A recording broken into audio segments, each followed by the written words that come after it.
Welcome back.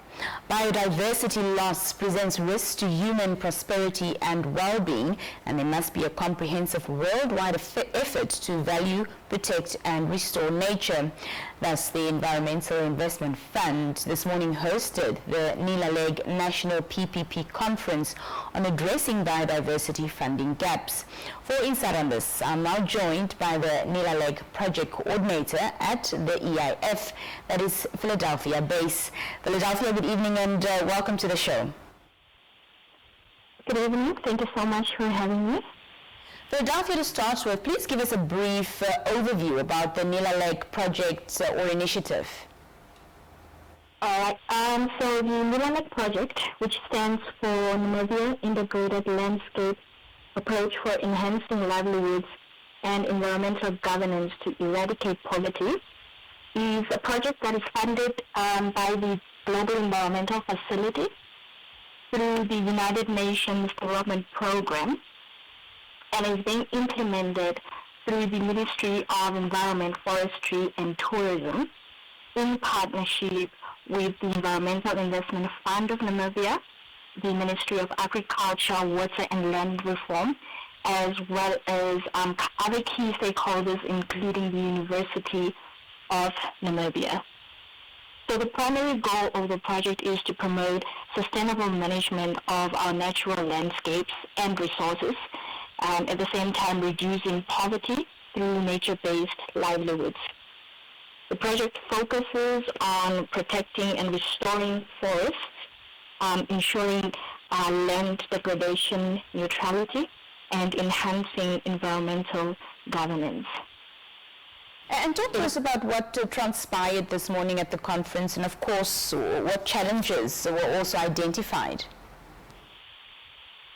So maybe just to give a brief background of the conference that we had, it's part of the deliverables under the project is to have or to upscale financing for integrated landscape management activities. And what better way to foster this upscaling of financing than to have the different stakeholders from the public and the private sector come together and have a dialogue on, how best we could go about this, having discussing the challenges, a way forward and whatnot.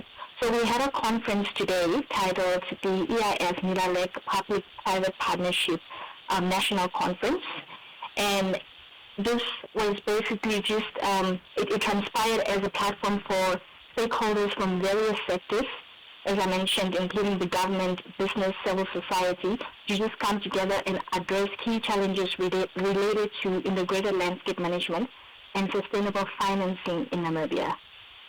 Yes, please continue. The conference assessed the current status of both public and private sector investments in the integrated landscape management, and this evaluation provided insights into the existing funding that goes into the various landscapes, as well as the limitations that stakeholders or partners are facing. The conference also did a feasibility on how to best utilize these PPPs as a collaborative mechanism to advance sustainable development, and also explored how PPPs could bring in private sector expertise, efficiency, and innovation. We're seeking to address, these funding gaps within biodiversity, and you mentioned, of course, the upscaling of financing and very important sustainable financing. What, solutions, tangible solutions then came about from today's engagement? So, issues or the challenges that were highlighted was the lack of a coordination, within the sector, or as a holistic sector. There's a lack of coordination. So efforts should definitely be made towards having a more coordinated activities between the public and the private sector. So perhaps having a structure that is overseeing activities that are happening around the environmental sector, looking at biodiversity conservation, climate change, and what have you not. So you have a proper structure that is coordinating, the efforts of both the public and the private sector. The conference also had a recommendation that a lot of the projects or initiatives that are happening around this sector, the data or information is not well captured or is not accessible. So definitely having a platform where we can provide lessons learned, data management will also assist in having or assist in identifying or having funding geared towards what is effective and efficient, and also working towards different stakeholders not wasting resources by duplicating the various activities and efforts that is happening in this sector. So just having those platforms can effectively and efficiently contribute to financing these activities and coordinate these activities in the various landscapes. Philadelphia biodiversity is essential for the health of our planet, and yet it's in a sharp decline and driven mainly by human behavior. So what policy or policies can address, the efforts to value, protect, and of course restore nature? All right.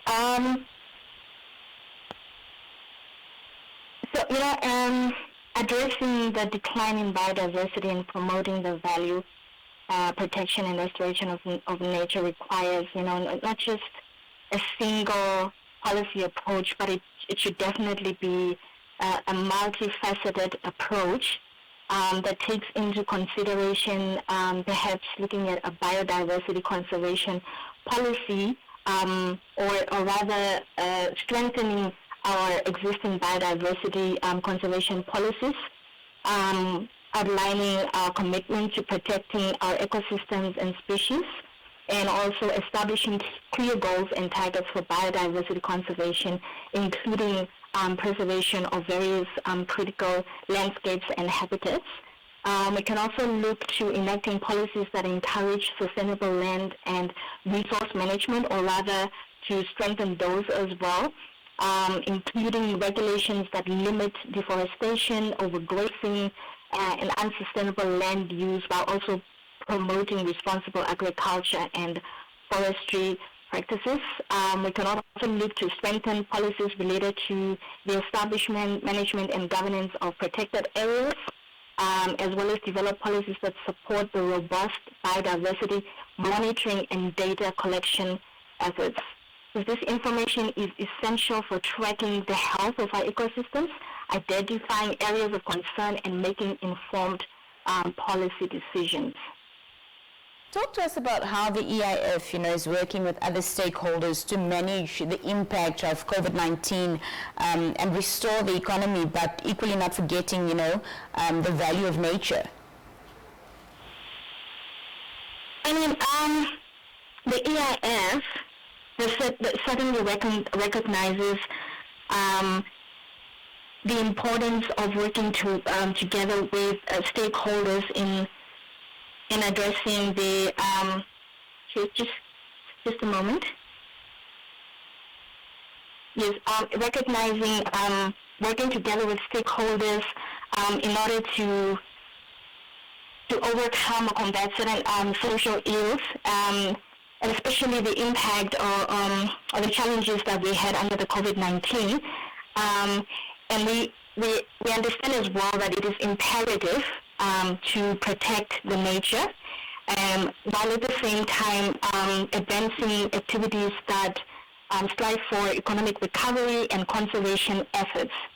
So to address these challenges, we are collaborating closely with various stakeholders, including the governmental agencies, businesses, civil society, and the local communities.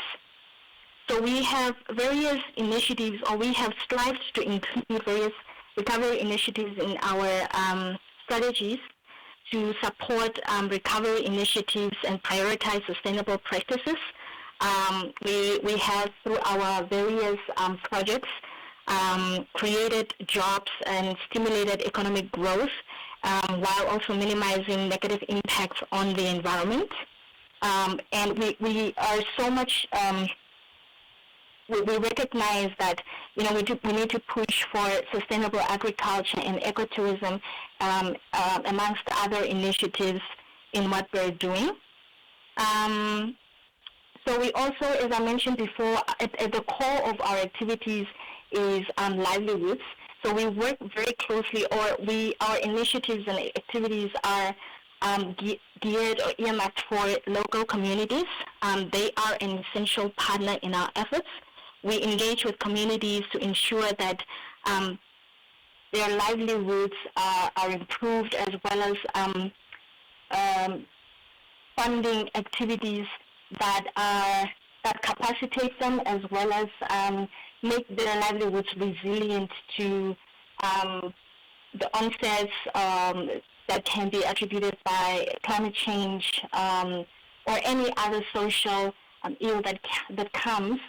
We try to make them well-skilled and capacitated for them to just be able to provide for themselves at all times. We are also exploring other innovative financing mechanisms that align with the green goals. And I think part of the NILA PPP conference was also something that ties into our goals, which is to leverage public-private partnerships and explore sustainable finance options that support both economic revitalization and environmental protection. Thank you so much, Philadelphia. Just very lastly, is this project only an initiative that's been designed for the northern region specifically? No, the Nilanek project is exclusively designed, is not exclusively designed for the northern region of Namibia. While it does include certain key areas under the northern region, it extends beyond the scope of this region. So it is having interventions or initiatives in 5 focal landscapes falling under 5 regions of Namibia. We are having initiatives in the Kunene region, the Omusati region, the Kavango West region, the Ohangwena region, and the Zambezi region as well. That is some of the initiatives that are being focused on those specific regions, and then there are other activities under the project as well that have a national reach. So part of the initiative that has the national reach was the PPP conference that we just concluded, as well as other activities that we have under the project. Fantastic. Philadelphia-based, thank you so much for your time, and thank you for speaking to us this evening. Much for having me. That was Philadelphia base of the EIF speaking to us on the line. We take a brief break. When we come back, we talk about the Anti-Corruption Commission's song competition. Stay with us.